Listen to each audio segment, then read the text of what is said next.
The shrill ring of my phone cut through the darkness like a knife. 3:17 a.m. No one calls at 3:17 a.m. with good news. I fumbled for the device on my nightstand, squinting at the unfamiliar number as my heart already started racing. Rebecca stirred beside me, or so I thought in my half-conscious state. "Hello?" My voice came out rougher than intended. "Mr. Taylor? This is Carolina's Medical Center. Your wife, Rebecca Taylor, was brought in from a car accident. She has minor injuries, but we need you to come immediately." The words hit me like ice water. I bolted upright, suddenly wide awake. "What? Rebecca? But she's right here." I turned toward her side of the bed. Empty. The sheets were cold. "Sir, can you come to the emergency room as soon as possible?" Yes, I'm on my way." I hung up and scrambled out of bed, my mind racing. Where was Rebecca? I'd gone to sleep around midnight, and she'd been working late in her home office. She must have gone out for something, and I pulled on clothes with shaking hands, grabbed my keys, and rushed to the garage. Rebecca's car was gone. How had I not heard her leave? Then again, our condo's garage was well insulated, and I was a deep sleeper after long days at the law firm. The drive to Carolina's Medical Center felt like an eternity, though it was only 12 minutes at that hour. I kept calling Rebecca's phone, but it went straight to voicemail. What kind of accident? Minor injuries.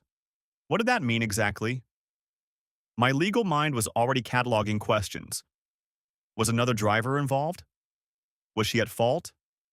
Had she been drinking? I screeched into the ER parking lot and jogged through the automatic doors, my dress shoes clicking against the polished floor. The fluorescent lights were harsh after the darkness outside. "I'm Michael Taylor," I told the receptionist, still catching my breath. "My wife Rebecca was brought in from a car accident." The woman, probably in her 50s with kind eyes, typed on her computer. "Yes, Rebecca Taylor. Room 8. She's awake and being treated for minor lacerations. Down the hall, turn left." Relief flooded through me. Awake was good. Minor lacerations were manageable. I hurried down the corridor, my lawyer's brain already shifting into practical mode. We'd need to contact insurance, possibly deal with police reports, maybe rental cars. Room 8 was partially curtained. I could hear Rebecca's voice inside, speaking with what sounded like a nurse.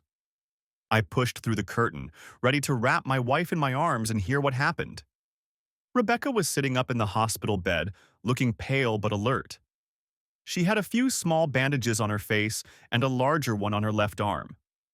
She was talking to a male nurse who was checking her vitals. "Rebecca, thank God you're okay." I moved toward her bed. "What happened?" The hospital called, and the nurse looked up at me with a professional smile. "You must be the husband." "Good. We've been waiting for family members." He gestured with his clipboard. "And the male passenger, is he your husband?" He pointed toward the next bed. The world stopped. I turned slowly to look where he was pointing.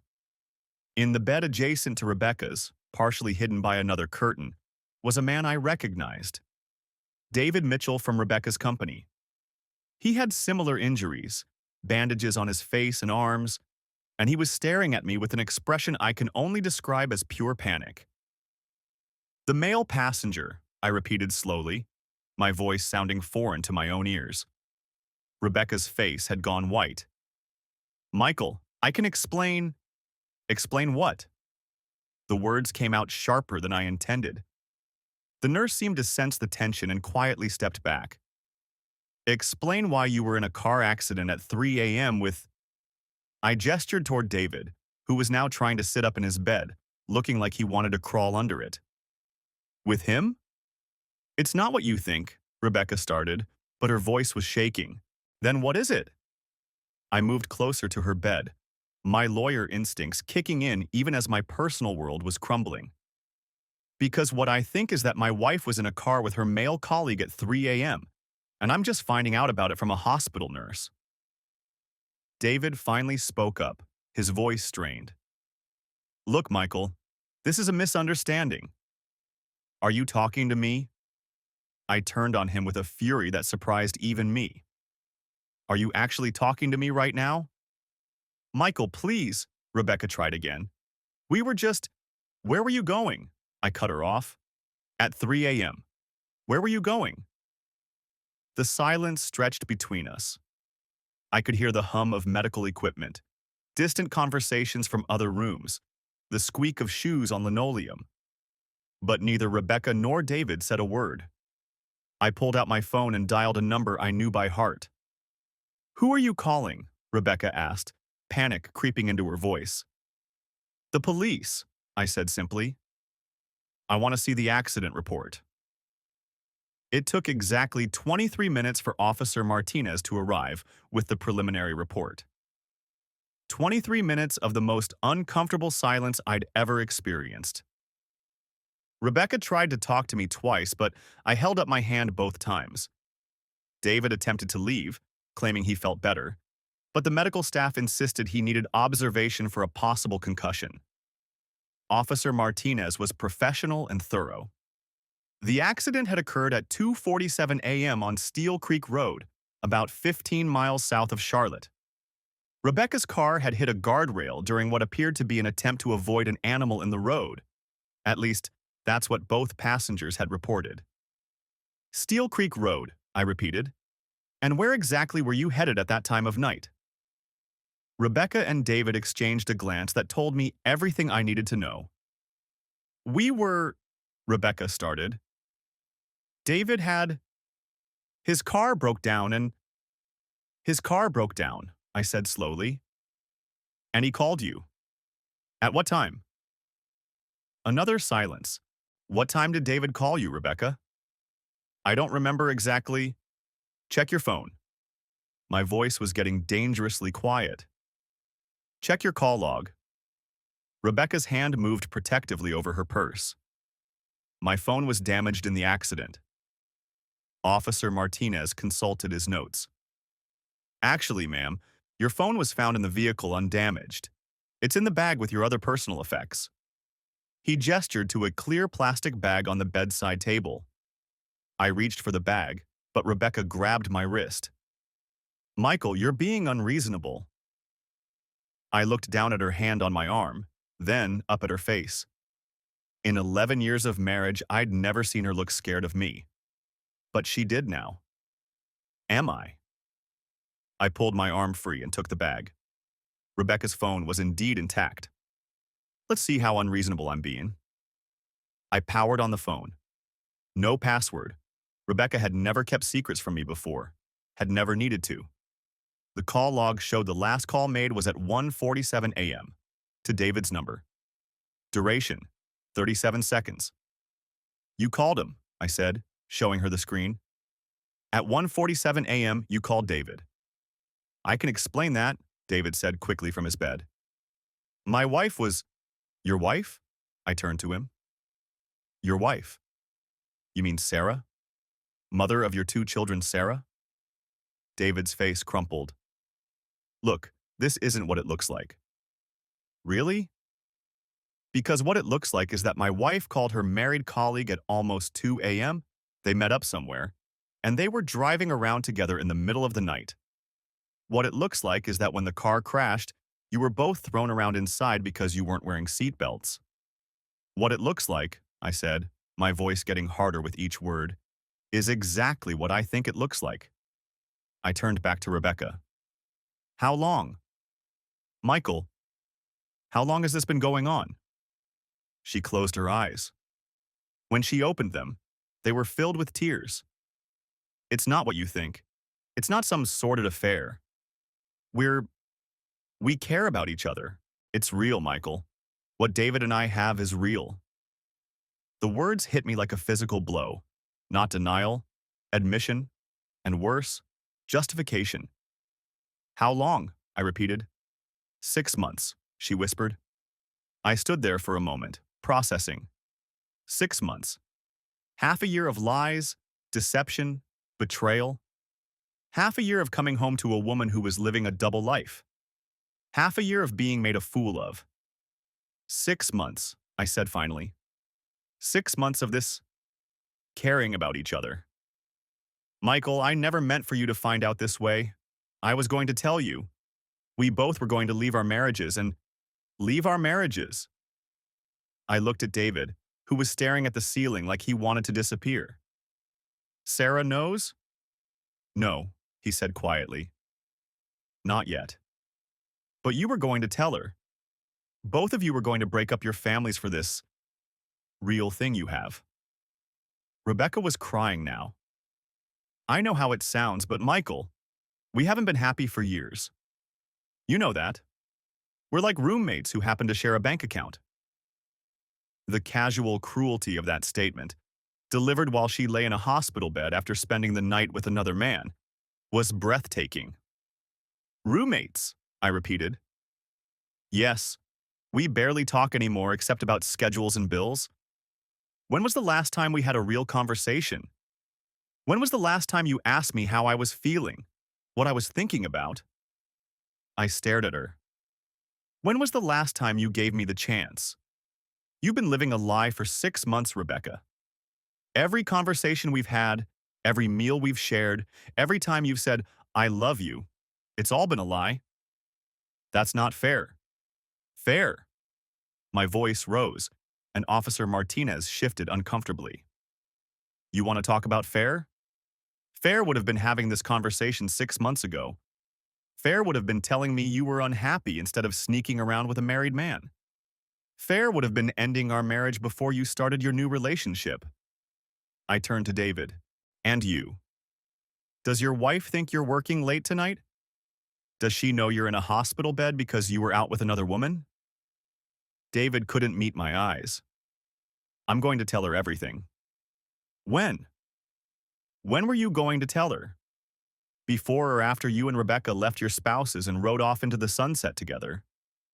We weren't trying to hurt anyone, Rebecca said. We just found each other. Sometimes these things happen. These things happen, I repeated, like random acts of nature, like hurricanes or earthquakes, things beyond human control. I looked between them, my wife of 11 years and her lover, both bandaged and broken in their hospital beds, both looking at me like I was the unreasonable one for being upset about their betrayal. Here's what's going to happen, I said, my legal training taking over. I'm going home. I'm calling my attorney first thing in the morning. Rebecca, don't come home tonight. Go to your sister's. Go to a hotel. I don't care. But don't come home. Michael, please. Don't. I held up my hand. Don't say another word. Officer Martinez, I'll need a copy of this report sent to my attorney, and I want to know if there are any charges being filed. No charges at this time, he said carefully. Single vehicle accident, no other parties involved. Right. Single vehicle. I looked at Rebecca one more time. 11 years, 11 years of marriage, and this is how it ends. In a hospital room at 3 a.m. because you couldn't even carry on your affair competently. I turned and walked out of the room, leaving them both behind. In the hallway, I had to stop and lean against the wall. My hands were shaking, and I felt like I might throw up. The nurse who had been treating Rebecca approached me cautiously. Mr. Taylor, are you all right? No, I said honestly. I'm really not. Is there anything I can do? I looked back toward room 8 where my marriage had just died a brutal, public death. Can you make sure she has someone to pick her up when she's discharged? She won't be coming home with me. The nurse nodded sympathetically. Of course. We can help arrange transportation. Thank you. I walked out of the hospital into the pre-dawn darkness. The October air was crisp, and I realized I was still wearing the clothes I'd hastily thrown on. Khakis and a polo shirt, no jacket. I sat in my car for a long time, engine running, heat on, trying to process what had just happened. My phone buzzed. A text from Rebecca. Please let me explain when you're ready to listen. I deleted it without responding and drove home to our empty condo. Our empty condo that suddenly felt like a crime scene. I walked through the rooms, seeing everything differently now. Rebecca's home office, where she'd claimed to be working late so many nights. The kitchen, where we'd had breakfast 6 hours ago like a normal married couple. Our bedroom, where I'd been sleeping peacefully while she was out with David. I sat on the edge of our bed and called my law partner, Jim Morrison, even though it was almost 5 a.m. Michael, what's wrong? Jim's voice was groggy but alert. I need a divorce attorney, the best one in Charlotte, and I need them first thing Monday morning. Jesus, what happened? I told him. All of it. The call, the hospital, the revelation. Jim listened without interrupting. I'm sorry, man, he said when I finished. That's brutal, but you're smart to move fast. Give me a few hours and I'll have 3 names for you. Thanks, Jim. Michael, you're going to be okay. I know it doesn't feel like it right now, but you're going to be fine. I wished I could believe him. I spent the rest of the night sitting in my living room, watching the sun come up over Charlotte's skyline through our floor-to-ceiling windows. The windows Rebecca had insisted on when we bought this place 3 years ago because she loved the view. Everything in this condo bore her mark, her choices, her preferences. How was I supposed to live here without being reminded of her every moment? Around 8 a.m. my phone started ringing. Rebecca's sister calling, probably at Rebecca's request. I sent it to voicemail. Then Rebecca's mother. Voicemail. Then Rebecca herself, 3 times. All to voicemail. I made coffee and forced myself to eat something, though it tasted like cardboard. Then I showered, put on a suit, and went to the office. I had a merger to finalize for a client, and whatever else was happening in my personal life, my professional responsibilities remained. But I couldn't concentrate. Every time I tried to focus on contracts and due diligence, I saw Rebecca's face when she admitted the affair. When she said what she and David had was real. When she called our marriage a roommate situation. Had she been right about that? Had we become distant, disconnected?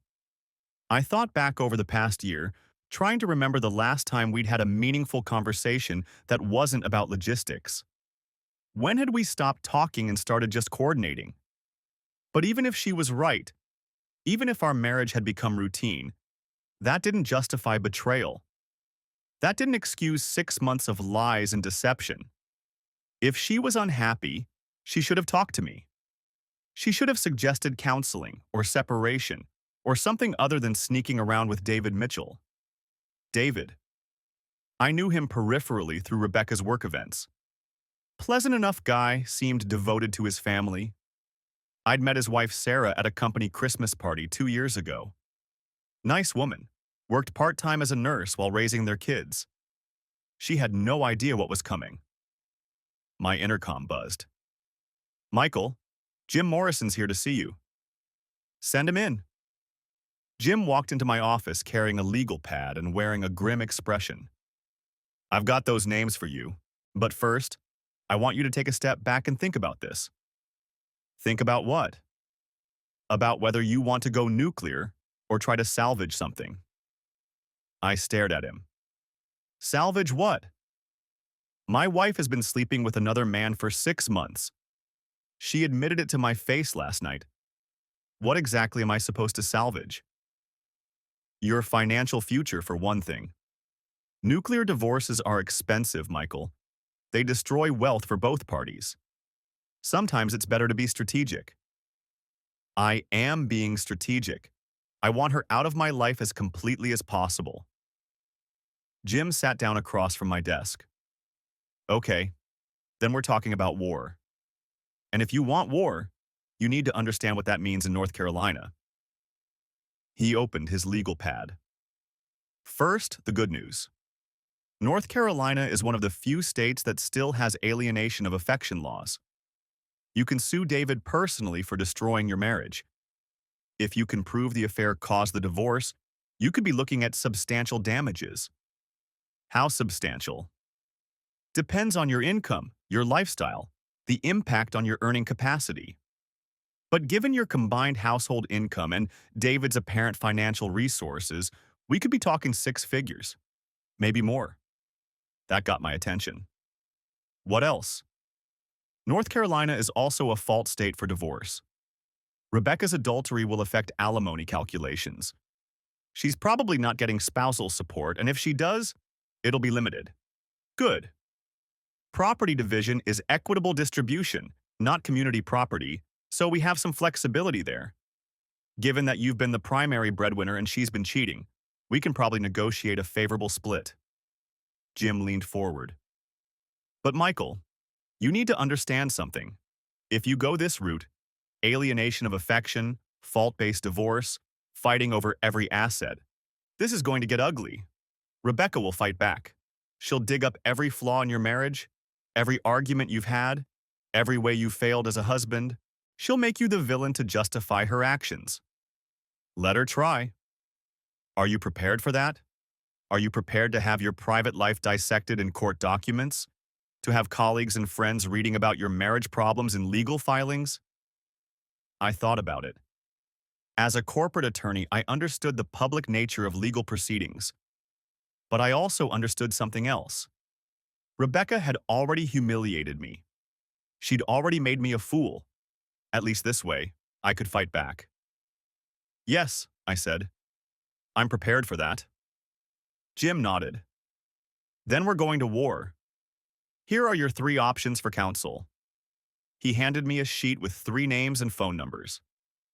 Patricia Reynolds is the most aggressive. She'll try to destroy Rebecca and take everything she can. Marcus Webb is more strategic. He'll focus on maximizing your financial outcome while minimizing drama. Sandra Kim is somewhere in between. I looked at the names.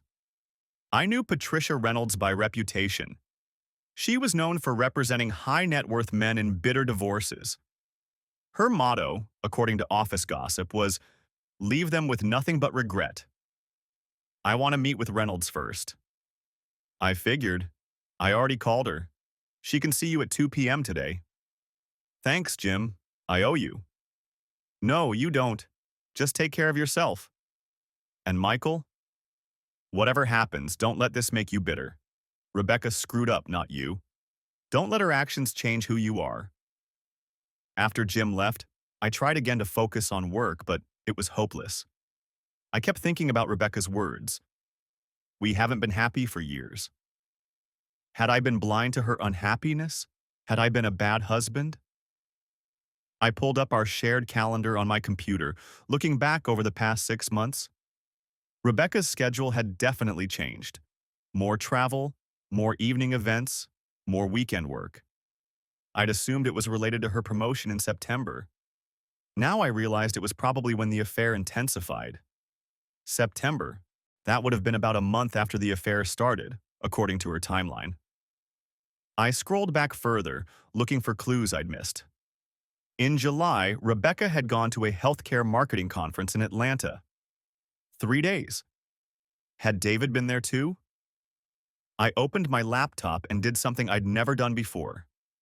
I started investigating my own wife. It took about 30 minutes to find David's LinkedIn profile and trace his conference attendance. Yes, he'd been at the Atlanta conference. Same hotel, same dates. That's probably where it started. I felt sick. While I'd been working late and handling a complex merger, my wife had been falling in love with another man. While I'd been building our future, she'd been planning to leave it. My phone buzzed. Another text from Rebecca. Michael, I'm staying at Sarah's. Please call me when you're ready to talk like adults. Sarah's, Rebecca's sister. Which meant Sarah knew about the affair. How many people had known while I remained clueless? I drove to Patricia Reynolds' office with a mixture of anger and determination. Her law firm occupied 2 floors of a gleaming downtown tower with panoramic views of the city. The receptionist led me to a corner office where Patricia herself was waiting. Patricia Reynolds was exactly what I expected. Mid-50s, perfectly styled, wearing a power suit that probably cost more than most people's monthly salary. She looked like she could dismantle someone's life before lunch and still have time for a manicure. Mr. Taylor, she said, standing to shake my hand. I'm sorry to meet under these circumstances, but I'm glad you called. Jim Morrison gave me the basics, but I want to hear it from you. I told her everything, from the 3 a.m. call to Rebecca's admission to David's panic. Patricia took notes and asked probing questions. How much do you know about David Mitchell's financial situation? Not much. He's a regional sales director for a medical device company. Probably makes decent money, but nothing spectacular. Married? Yes, 2 kids. Good. Married men with children have more to lose. They're more likely to settle out of court. She made another note. What's your household net worth? I gave her the numbers. Our combined income, our investment portfolio, the condo value, the vacation home in Asheville. Impressive. You've built quite a life together. She looked up from her notes. Which brings me to my first question. Are you absolutely certain you want to destroy it? Excuse me? Marriage counseling. Separation instead of divorce. Giving Rebecca a chance to end the affair and recommit to the marriage. Some men in your situation choose that path. I stared at her. Are you suggesting I should forgive my wife for a 6-month affair? I'm suggesting you consider all your options. Divorce is expensive and emotionally brutal. Reconciliation is sometimes more cost-effective. Cost-effective. I shook my head. Ms. Reynolds, my wife admitted last night that she and her lover were planning to leave their spouses. This wasn't a moment of weakness or a brief fling. This was a calculated betrayal over 6 months. There's nothing to reconcile. Patricia smiled, a sharp, predatory expression. Good.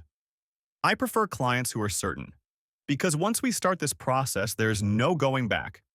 Rebecca and her attorney will fight dirty. They'll claim you were emotionally absent, sexually inadequate, financially controlling, whatever they need to claim to justify her actions. Let them. They'll subpoena your work records, your emails, your phone records. They'll interview your friends and colleagues looking for anything that makes you look bad. I understand. And we'll do the same to her. We'll document every lie she told, every deception, every dollar she spent on her affair. We'll interview David's wife, Rebecca's co-workers, anyone who might have relevant information. By the time we're done, everyone in Charlotte will know exactly what Rebecca did and who she really is. The prospect should have bothered me. Instead, it felt like justice. When can we start? Right now. I'll need a $50,000 retainer, and we'll file separation papers this week. North Carolina requires a 1-year separation before absolute divorce, but we can handle property division and support issues immediately. And the alienation of affection suit against David? That comes after we gather evidence. We'll need to prove the affair, prove it caused the breakdown of your marriage, and document your damages. It'll take a few months, but when we're done, Mr. Mitchell will wish he'd never heard your wife's name. I wrote the check and left Patricia's office feeling like I'd just declared war, which I supposed I had. That evening, I came home to find Rebecca's car in our parking garage. My chest tightened as I rode the elevator up to our floor. I didn't want to see her, didn't want to have whatever conversation she thought we needed to have. She was in the living room when I walked in, sitting on our couch with a glass of wine, still wearing the same clothes from the hospital. She looked exhausted and fragile, and for a moment, I felt a flicker of the protective instinct that had defined our marriage. Then I remembered David's face in the hospital bed next to hers. I thought you were staying at your sister's, I said, not sitting down. I needed to get some things, and I wanted to talk to you. There's nothing to talk about. Michael, please, just sit down for 5 minutes. Let me explain. Explain what? How you've been lying to me for 6 months? How you were planning to leave me for David? How our marriage is just a roommate situation? I stayed standing. Which part needs explaining? Rebecca's eyes filled with tears. The part where I never meant to hurt you. The part where this just happened. David and I didn't plan this. You didn't plan to have an affair. No, we didn't. We were just working together and we became friends, and then she wiped her eyes. It wasn't supposed to happen this way. What way was it supposed to happen? You were going to leave me eventually, right? You said you both were going to leave your spouses. Eventually, yes. But not like this. Not with you finding out in a hospital room. We wanted to handle it properly, tell you both when the time was right. When the time was right, I laughed bitterly. When would that have been, Rebecca? After another 6 months of lies? After a year? When exactly was the right time to tell me my marriage was over? I don't know, she said quietly. I just know it wasn't supposed to be like this. I sat down across from her, not because I wanted to, but because I was suddenly too tired to keep standing. Tell me something. When you came home to me after being with him, how did you do it? How did you look me in the eye and say, I love you, and mean nothing by it? I did mean it. I do love you, Michael. That's what makes this so complicated. You love me. Yes. But you're in love with him. She hesitated. Yes. And you see the difference. Don't you? Can't you understand that it's possible to love someone and still not be right for them? To care about someone and still know that you're not meant to be together? I studied her face, this woman I'd been married to for 11 years, trying to see if there was any part of the Rebecca I'd fallen in love with still there. No, I said finally. I can't understand that. Because when I married you, I promised to love you and be faithful to you for better or worse. And when things got routine or difficult or boring, I didn't go looking for someone else. I tried to work on us. When? When did you try to work on us? Every day. By coming home to you instead of staying late at the office when I could have. By planning vacations and making dinner reservations and remembering our anniversary. By building a life with you. That's not the same thing, and you know it. When was the last time you asked me about my dreams, my fears, what I wanted out of life? When was the last time you told me you were unhappy? We stared at each other across the coffee table, and I realized we were having the conversation we should have had months or maybe years ago. Too late now. I filed for separation today, I said. Rebecca's face went pale. What? I hired an attorney. We're filing this week. Michael, you can't be serious. One night, and you're filing for divorce? One night? Rebecca, you've been having an affair for 6 months. You admitted you were planning to leave me. What exactly am I supposed to do with that information? Give us a chance to work it out. Go to counseling. Take some time apart to figure out what we both want. I know what I want. I want a wife who doesn't cheat on me. I want a marriage built on honesty and fidelity. You can't give me that. How do you know? What if I ended things with David? What if we started over? I looked at her carefully. Is that what you want? To end things with David and try again with me? She was quiet for a long time. I don't know. Maybe. If we could fix what's wrong between us. What's wrong between us is that you're in love with another man? You said so yourself. Can you just turn that off? People make choices, Michael. Love isn't just something that happens to you. It's something you choose. You're right. And you chose David. You chose him every time you lied to me, every time you snuck around with him, every time you came home and pretended everything was normal. You made your choice. I stood up. I want you out of here tonight. Go to your sister's. Go to a hotel. I don't care. But I don't want you here. This is my home, too. Not anymore. My attorney will be in touch about property division and support. Don't contact me except through her. Michael, don't. I held up my hand. Don't say another word. Just go. Rebecca stood slowly, picked up her purse and walked toward the door. She stopped and turned back. I'm sorry, she said. I'm sorry it happened this way. So am I. I'm sorry I wasted 11 years of my life on someone who could betray me so easily. The words hit her like a slap.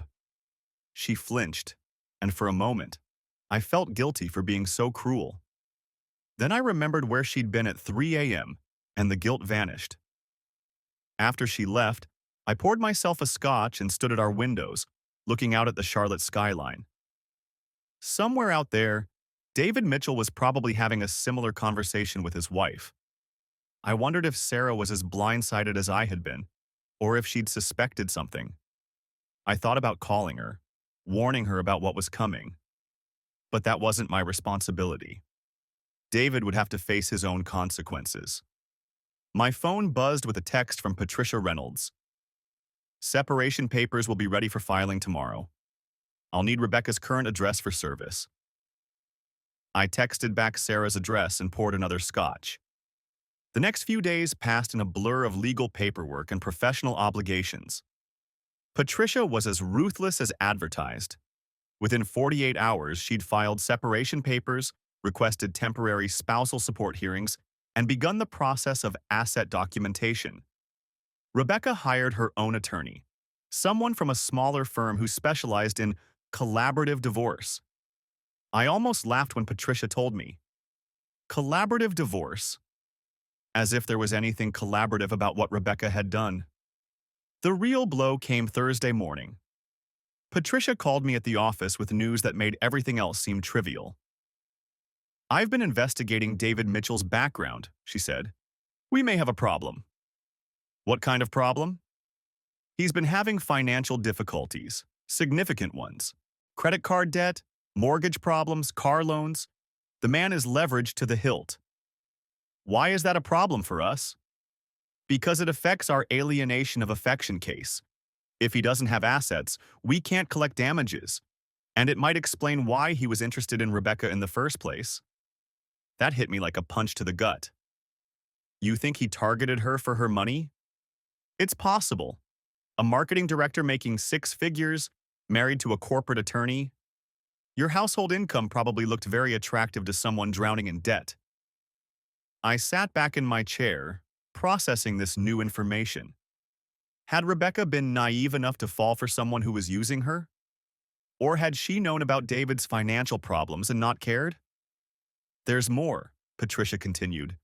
I checked with their company's HR department. Rebecca and David were both assigned to the same regional territory in July, right around the time their affair started. But here's the interesting part. David requested that assignment. He specifically asked to work with Rebecca's team. He requested it. Yes, which suggests premeditation. This wasn't a random romance that developed naturally. David specifically maneuvered to get close to your wife. I thought about Rebecca's words. It just happened. We didn't plan this. More lies, apparently. What does this mean for our case?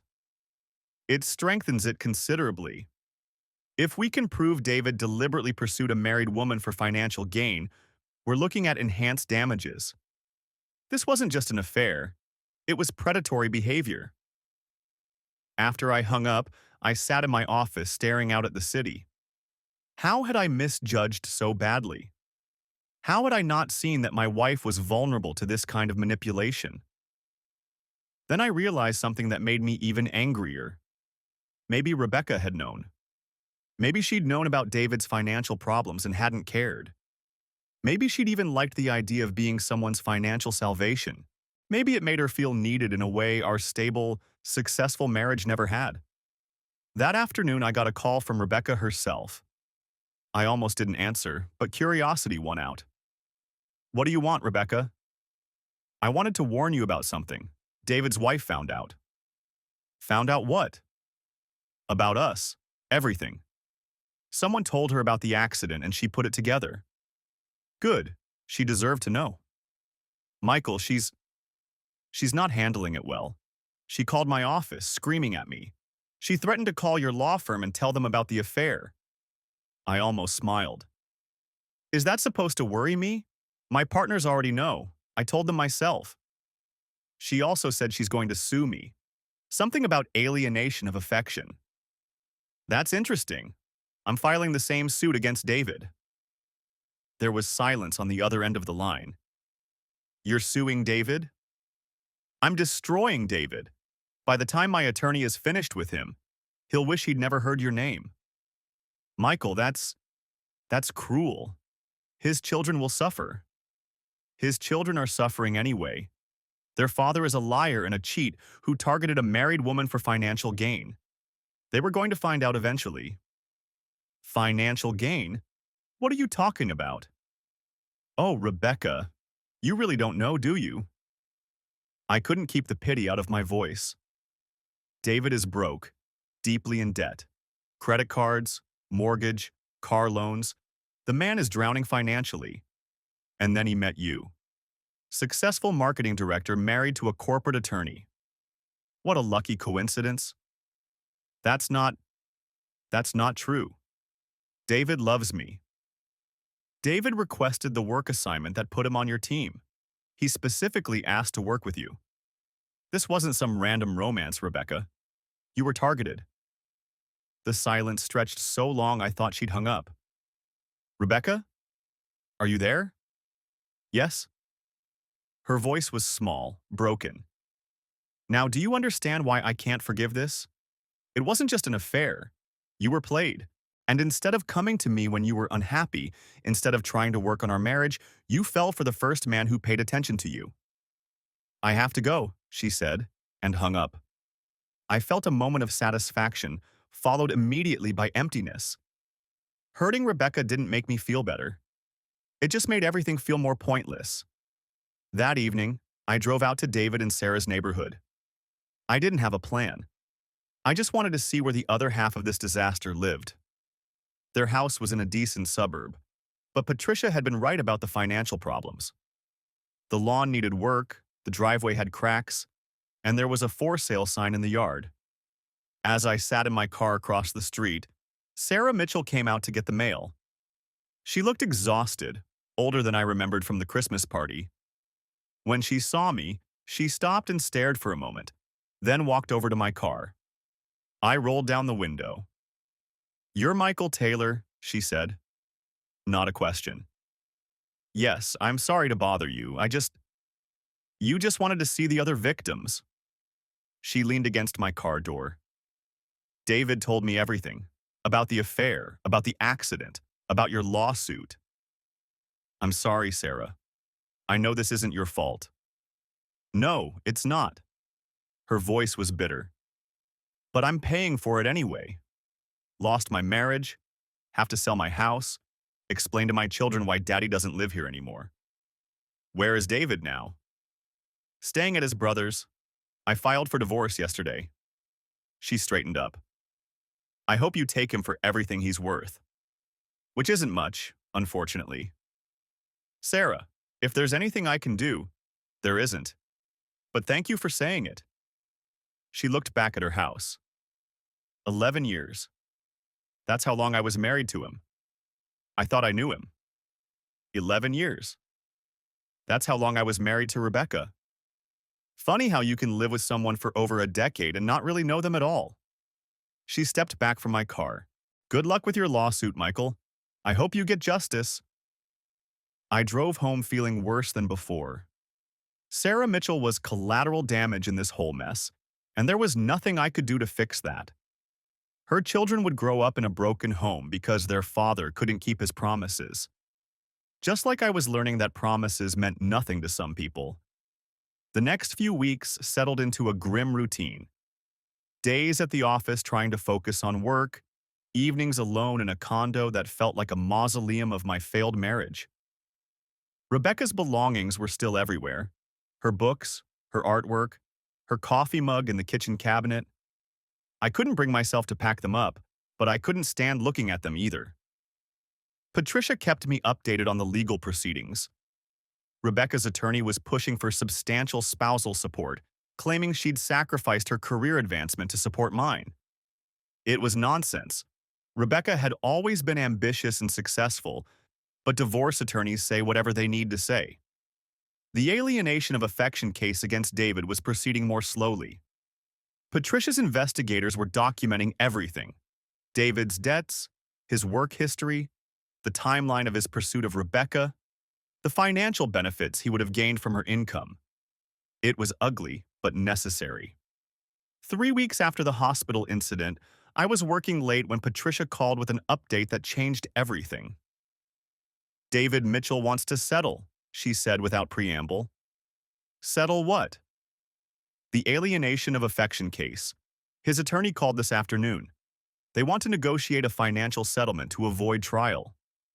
How much are they offering? 50,000? I laughed. 50,000? For destroying my marriage? It's a starting offer. I think we can get more.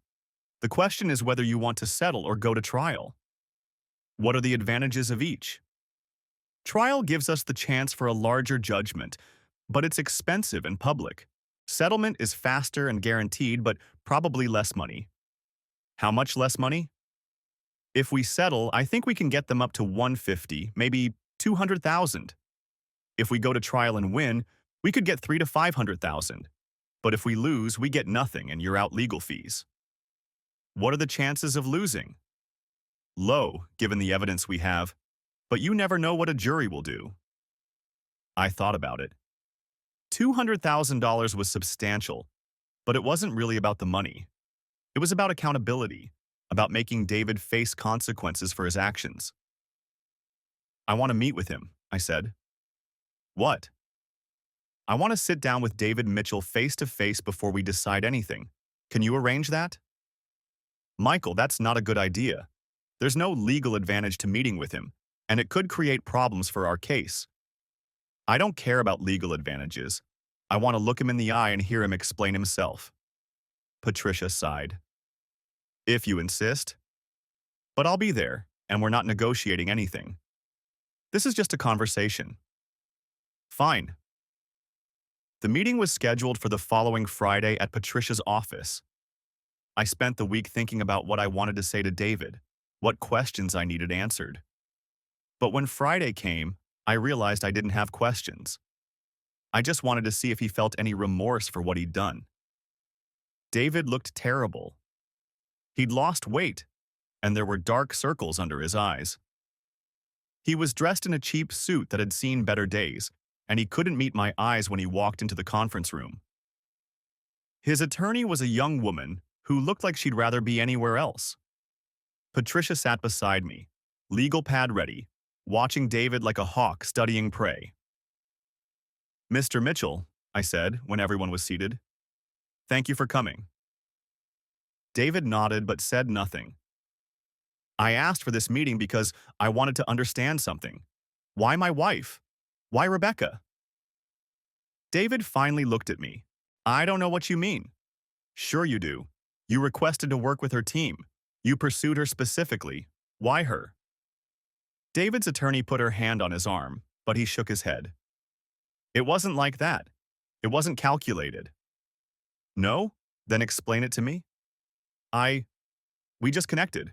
We understood each other. You understood each other. Yes. We both felt trapped in marriages that weren't working. We both wanted something more. I leaned forward. What kind of something more? Love, romance, or financial security? It wasn't about money. Really? Because you're drowning in debt, David. Credit cards, mortgage, car loans. Your house is in foreclosure. But Rebecca makes 6 figures and is married to a corporate attorney. That's quite a coincidence. David's face flushed. You think I'm some kind of gold digger? I think you're a man who saw an opportunity and took it. I think you targeted an unhappy woman who had access to the kind of life you wanted.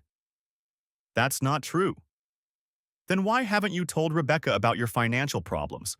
Why doesn't she know you're broke? David was quiet for a long moment. Because I was ashamed. Ashamed enough to lie to the woman you supposedly love? I didn't want her to think less of me. But not ashamed enough to stop pursuing her when you knew she was married. David's attorney leaned forward. Mr. Taylor, this line of questioning isn't productive. It's productive for me, I cut her off. I want to understand how someone justifies destroying 2 marriages for their own selfish purposes. I turned back to David. Do you have any idea what you've done? Sarah is selling her house. Your children are asking why Daddy doesn't live with them anymore. Rebecca is facing a career scandal that could destroy her professionally, all because you couldn't keep your promises. I never meant for any of this to happen, but it did happen, and now you want to settle out of court so you can avoid the consequences. I want to minimize the damage to everyone involved. Everyone involved. I shook my head. David, there is no minimizing this damage. Your marriage is over. My marriage is over. Your children's family is broken. Rebecca's career is in jeopardy. The damage is done. So what do you want from me? I want you to take responsibility. I want you to admit that you pursued a married woman for selfish reasons. I want you to acknowledge that you destroyed multiple lives for your own gratification. David stared at the table. I loved her. I still love her. Love? I laughed bitterly. You don't love Rebecca. You love what she represented. Security, success, a way out of your financial problems. If you loved her, you would have respected her marriage. You would have walked away. You don't understand. I understand perfectly. You saw an opportunity and you took it. You manipulated an unhappy woman into betraying her vows. And when it all fell apart, you want to pay some money and make it go away. I stood up. Here's what's going to happen, David. I'm not settling. We're going to trial. I'm going to put every detail of your pursuit of my wife on public record. I'm going to show the world exactly what kind of man you are. And when it's over, you're going to pay whatever the jury decides you owe me. David's attorney started to protest, but I held up my hand. I'm done here. I looked at David one last time. I hope it was worth it. I hope those 6 months with my wife were worth destroying your children's family. I walked out of the conference room, leaving David staring at the table. Patricia caught up with me in the hallway. That was either very smart or very stupid, she said. Which do you think? I think David Mitchell just realized he's completely screwed. His attorney will call me tomorrow begging to reopen settlement negotiations. She was right. David's attorney called Monday morning with a new offer. $400,000 plus a public apology. $400,000, Patricia told me. That's serious money, Michael. And the public apology means he admits fault publicly. What kind of public apology? Full-page ad in the Charlotte Observer. Admission of his actions, apology to you and Sarah, acknowledgement of the harm he caused. I thought about it. $400,000 would more than cover my legal fees and provide some compensation for the destruction of my marriage. The public apology would ensure that everyone in Charlotte knew exactly what David Mitchell had done. Do it, I said. Accept the settlement. Good choice. I'll draft the terms today. That afternoon, I called Sarah Mitchell to let her know about the settlement. She deserved to know that David would be held accountable. $400,000, she repeated. That's more money than David has seen in years. The payment plan will be structured over time, I explained. He won't have to come up with it all at once. Good. I don't want his children to suffer more than they already have. She paused. Thank you, Michael, for making him face consequences. I'm sorry it had to happen this way. So am I, but at least now everyone will know the truth about what he did. The public apology ran in the Charlotte Observer 2 weeks later. It was brutal in its honesty. I, David Mitchell, publicly apologized to Michael Taylor, Sarah Mitchell, and my children for my inexcusable actions. I pursued and engaged in an adulterous relationship with Michael Taylor's wife, Rebecca Taylor, knowing that both of us were married to other people. My actions directly caused the destruction of 2 marriages and significant harm to innocent parties, including my own children. I take full responsibility for these actions and the pain they have caused. There is no excuse for what I did, and I am deeply sorry for the damage I have caused to multiple families. The ad created a sensation in Charlotte's professional community. David's name became synonymous with infidelity and betrayal. Any chance he had of rebuilding his career in the area was effectively ended. Rebecca called me the day the ad ran. Did you have to do this? She asked. Did you have to humiliate him publicly? I didn't humiliate him. He humiliated himself. The ad just made sure everyone knew about it. His children will see this. His family will see this. His children deserve to know the truth about their father, and his family already knows what he did. You're destroying him, Michael. Isn't the 400,000 enough? No, it's not enough. It's not enough for the 11 years I wasted on a marriage built on lies. It's not enough for the humiliation of finding out about your affair from a hospital nurse. It's not enough for discovering that my wife planned to leave me without having the courage to tell me herself. I was going to tell you. When? When was the right time going to be, Rebecca? After another month of lies? Another year? She was quiet for a moment. I know you hate me. I don't hate you. I'm disappointed in you. I'm disgusted by your choices, but I don't hate you. What's the difference? Hate would mean I still cared enough to feel passion about you. I don't. You're just someone I used to know. That seemed to hurt her more than anything else I'd said. 6 months after the hospital call, our divorce was finalized. Rebecca got minimal spousal support, just enough to help her transition to independent living. I kept the condo, the vacation home, and most of our investments. She kept her retirement account and her car. Rebecca had found a new job with a smaller marketing firm in Raleigh, about 3 hours away. The healthcare industry in Charlotte had effectively blacklisted her after the scandal became public. She was starting over at 35, alone and professionally damaged. David had filed for bankruptcy and moved back in with his parents in another state. Sarah got the house in the divorce settlement, but she had to sell it anyway to cover debts. She and the children moved to a smaller place across town. As for me, something unexpected happened. The way I'd handled the crisis, professionally, strategically, without becoming emotional or vindictive, had impressed the senior partners at my firm. 6 months after the divorce was final, I was promoted to senior partner and given oversight of the firm's family law division. You showed remarkable grace under pressure, managing partner Robert Coleman told me. You handled a personal crisis like a professional, and that's exactly the kind of character we want in leadership. The promotion came with a substantial salary increase and equity in the firm. Financially, I was better off than I'd ever been. Personally, I was still adjusting to single life. Jim Morrison convinced me to start dating again 8 months after the divorce. You're 40 years old, successful, and available, he said. Half the single women in Charlotte would kill for a chance with you. He introduced me to Dr. Amanda Foster, an emergency medicine physician at Carolina's Medical Center. Ironically, the same hospital where my marriage had ended. Amanda was 32, brilliant, and had no patience for games or drama. I heard about what happened to you, she said over dinner on our first date.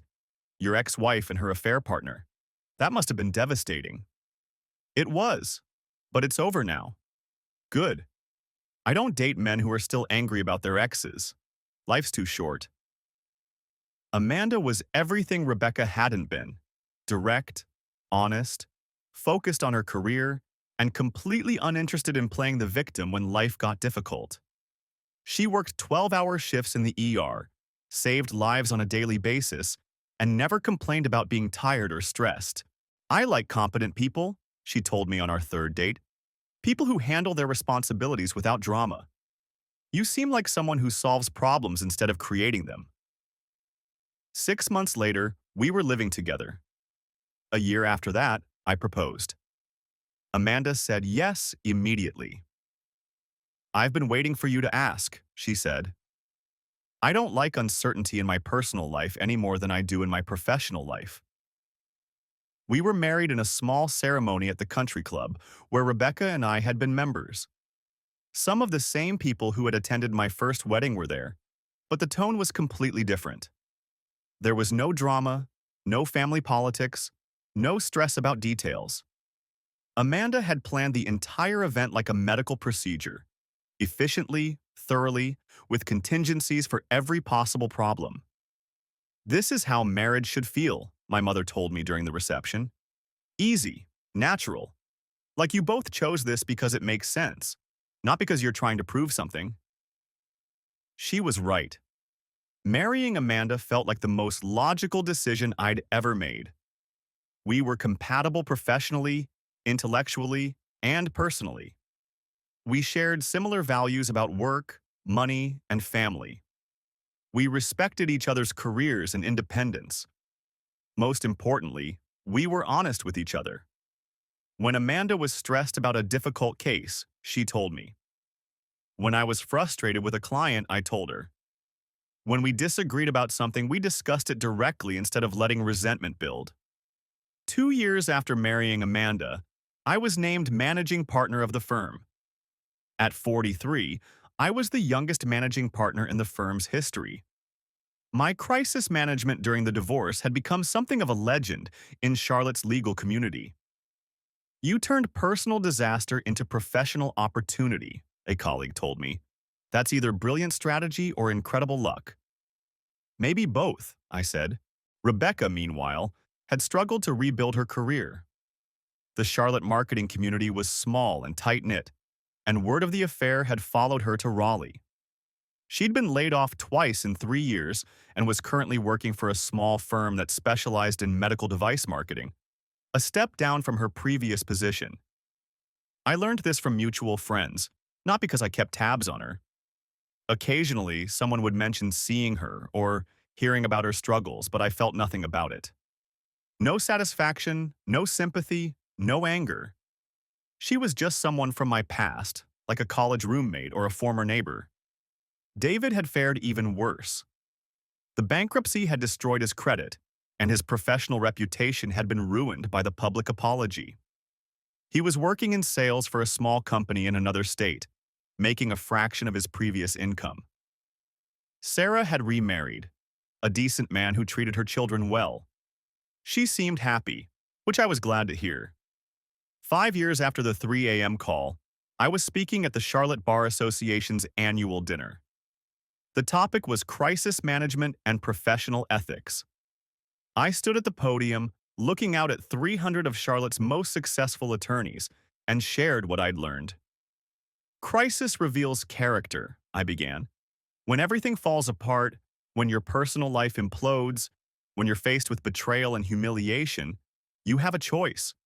You can become bitter and vindictive, or you can handle the situation with professionalism and integrity. I talked about the importance of strategic thinking during emotional turmoil, about using professional skills to handle personal problems, about the long-term benefits of taking the high road even when you want to lash out. 5 years ago, I received a phone call that changed my life, I continued. My wife had been in a car accident with her lover. In that moment, I could have let anger and hurt drive my decisions. Instead, I treated it like any other legal problem that needed solving. I gathered evidence, built a case, and pursued justice through proper channels. I looked out at the audience, many of whom knew the story. The result was that I not only survived the crisis but emerged stronger. My ex-wife's poor choices became the foundation for my professional advancement. Her betrayal opened the door to a better marriage, a more successful career, and a clearer understanding of my own values. After the speech, a young attorney approached me. Mr. Taylor, I'm going through a difficult divorce myself. My wife cheated with her personal trainer. I'm so angry I can barely think straight. How did you keep from wanting revenge? I did want revenge, I told him honestly. But I realized that the best revenge is success. Build the life you want, with people who share your values. Let your ex-spouse deal with the consequences of their choices while you focus on moving forward. That's easier said than done. Yes, it is. But the alternative is spending years being angry about something you can't change. That's not a life. That's a prison. Driving home that night, I thought about how different my life would have been if I'd handled the crisis differently. If I'd tried to forgive Rebecca, if I'd fought the divorce, if I'd let anger consume me instead of channeling it into strategic action. I probably would have stayed married to someone who didn't respect our vows. I would have missed the opportunity to build something real with Amanda. I might have remained a senior associate instead of becoming managing partner. I certainly wouldn't have learned that I was capable of handling the worst kind of personal betrayal with grace and intelligence. When I got home, Amanda was in bed reading medical journals. She looked up when I walked in. "How was the speech?" "Good. People seem to respond well to it." "I'm sure they did. You have an interesting story to tell." She set down her journal. "Do you ever regret how you handled things with Rebecca?" It was a question Amanda had never asked before, and I considered it carefully. "No," I said finally. "I regret that I didn't see the problems in our marriage earlier. I regret that I trusted someone who wasn't trustworthy. But I don't regret how I handled the crisis once it happened." "Because you got justice?" "Because I got clarity about who I am, what I value, what kind of life I want to build. Rebecca's betrayal forced me to examine everything and decide what was worth keeping." Amanda smiled. "And what was worth keeping?" "My professional integrity, my commitment to honesty, my belief that people should be held accountable for their actions." I sat on the edge of the bed. "And my faith that it's possible to find someone who shares those values, even after someone you loved betrayed them?" "Especially after that. Rebecca's betrayal didn't destroy my ability to trust. It just taught me to be more careful about who I trust." Amanda reached for my hand. "I'm glad you learned that lesson before you met me." "So am I."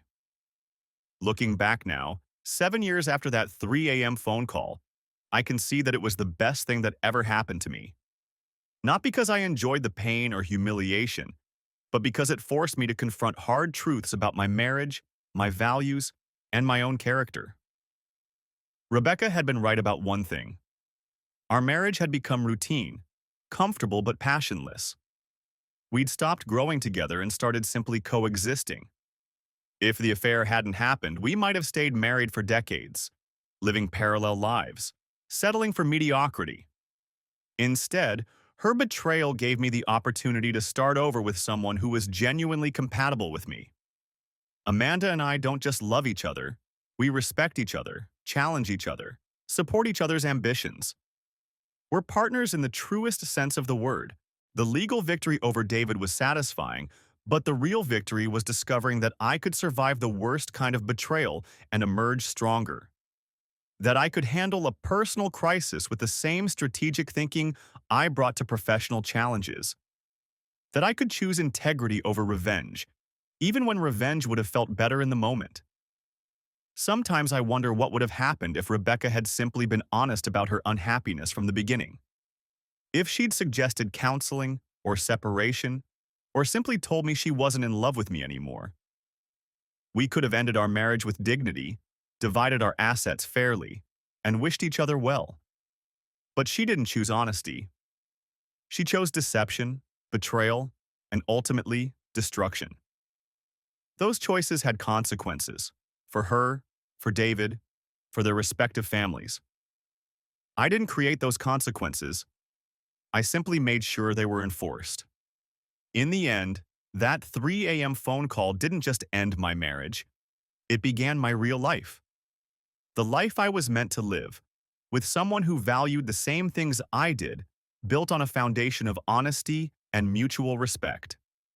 Crisis really does reveal character.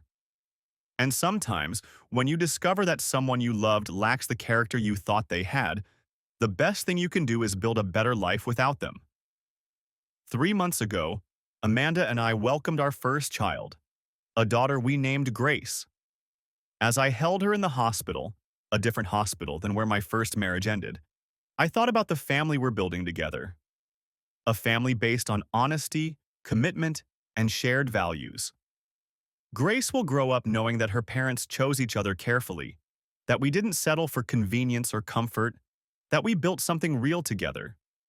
She'll learn that actions have consequences, that integrity matters more than immediate gratification, that the right choices aren't always the easy choices.